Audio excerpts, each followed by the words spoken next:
Hey, outside today for some much needed vitamin D and solitude.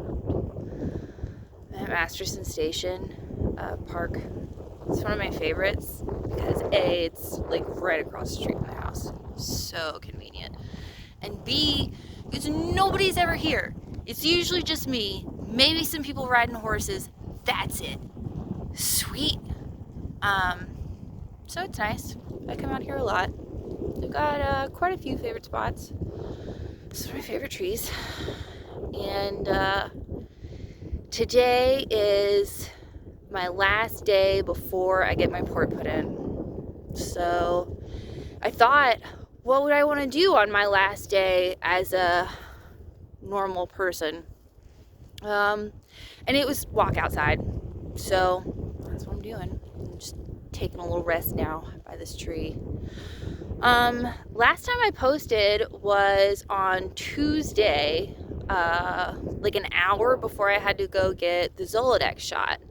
And from what I recall, I made it sound like this was not so bad. It was just a little grumpy.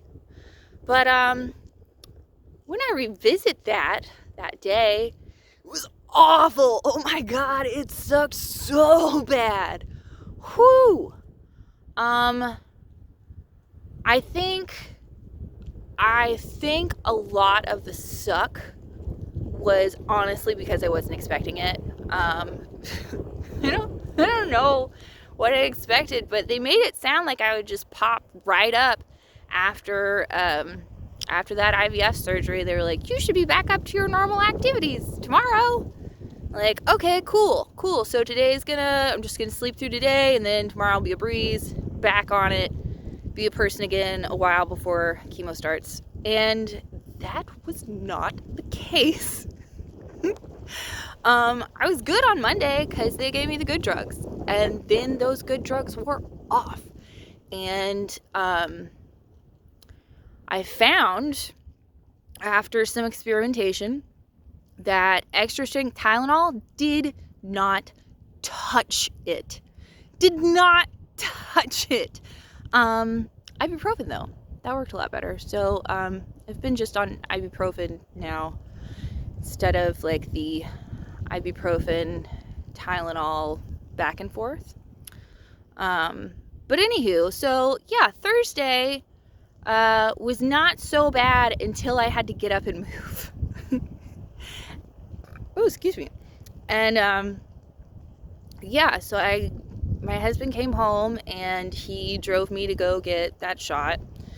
And it was in the chemo infusion center, so it was like, I don't know, just a little extra nerve-wracking just being in there and knowing I'm gonna be right back in there. But anywho, so we went in, and honestly,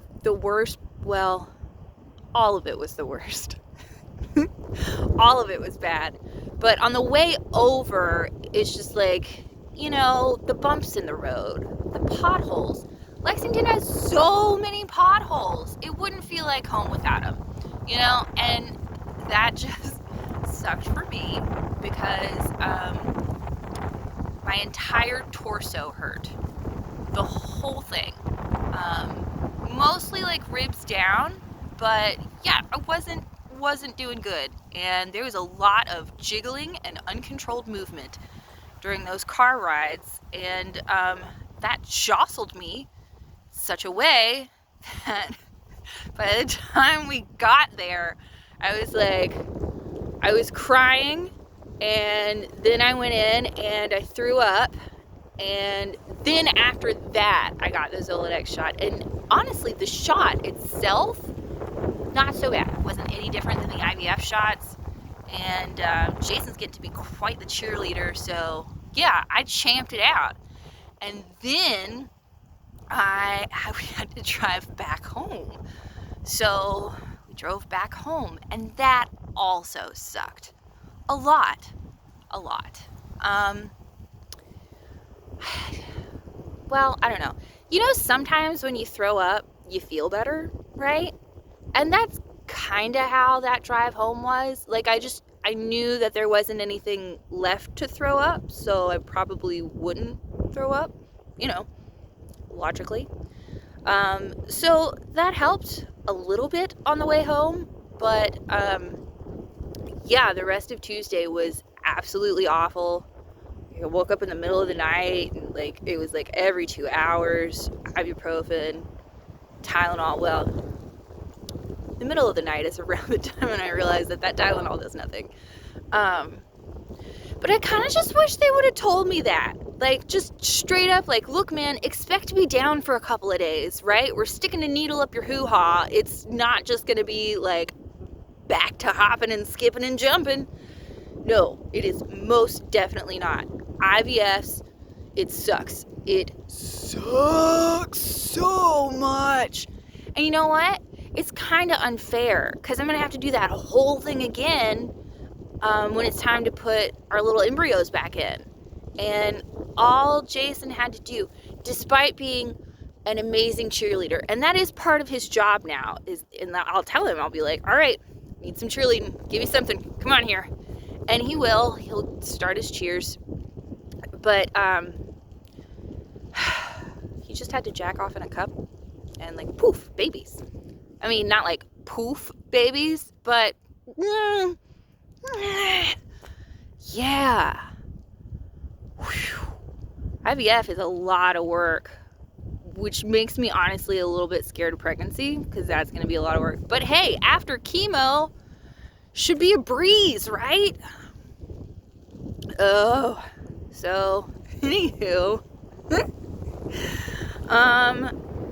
I am back to normal activities. I cannot take dance breaks just yet. That's a little too much jostling. I really wanted to go into Kroger today to get stamps and bread. But it turns out all I could do was go through the drive-thru. And then I was like, you know what? I'm gonna go outside and walk around, because that's what I really wanted to do today. I'm gonna go walk around. So I drove out here and I walked to this tree and I was like, yeah, that's good. All right, this is fine. I'll just hang out here for a little bit. And that's what I'm doing. So not quite all the way back up to normal activities. Definitely still some abdominal pain, but less overall GI upset. Yeah, it was just no fun. This last week has been no fun. But I am very, very, very, very grateful that I get one more day out of bed to just look at the sky and listen to the wind going through the trees, just to kind of, I'm grateful that I have this time to be grateful, if that makes sense. I'm so glad that my body's recovered in enough time. I'm amazed at my body's ability to heal itself, even though it still has cancer. There's cancer over here, but it's healing things down here. So cool what your body can do. And I'm so proud of mine. I love mine so much. But I guess it is kind of my job to take it easy now and to let my body heal. And that's been a struggle for me as well. Especially because everybody, as soon as they find out the C word, they look at me like I'm really fragile, like I'm a little egg or something that's gonna break soon. If you don't drop it, she'll break. No, but thank you for your concern. I appreciate it, I guess. But hey, if Tuesday is any indication of how things are gonna be for a while, then I might be a little worried, and I do very much appreciate the kid gloves response, because when you feel whiny and grumpy and fevery, and I don't know, you just had a major procedure done and all they told you was hey, take some Tylenol, you'll be good. Then I do want to be handled with kid gloves. I want somebody to come in and say, hey hon, how you doing? You want a snack? I can bring you a little snacky. Hey, you want some water? Water and a snack? That would be great. Yes, thank you. I would like water and a snack. That would be wonderful. Now, will you come in here and feed it to me because I don't want to sit up? Maybe not that far. I don't know. We'll see on Tuesday how that goes. But yeah, just wanted to take some time and kind of think and reflect on where I am, and to kind of, I don't know, this feels like the last moment I'll have before this adventure really begins and takes off, and there's no turning back. Things to look forward to: shaving my head. I'm not super stoked about losing my hair, but I am super stoked about having regular, normal hands again. My hands are blue. They're just blue enough to look diseased, but they're blue. And it's not really both hands, it's just the one hand. This is, I've always been a hair twirler, right? This is my hair twirling hand, and you can tell because it's blue, like my hair. And I have the blues grown on me. I love my blue hair. It makes me feel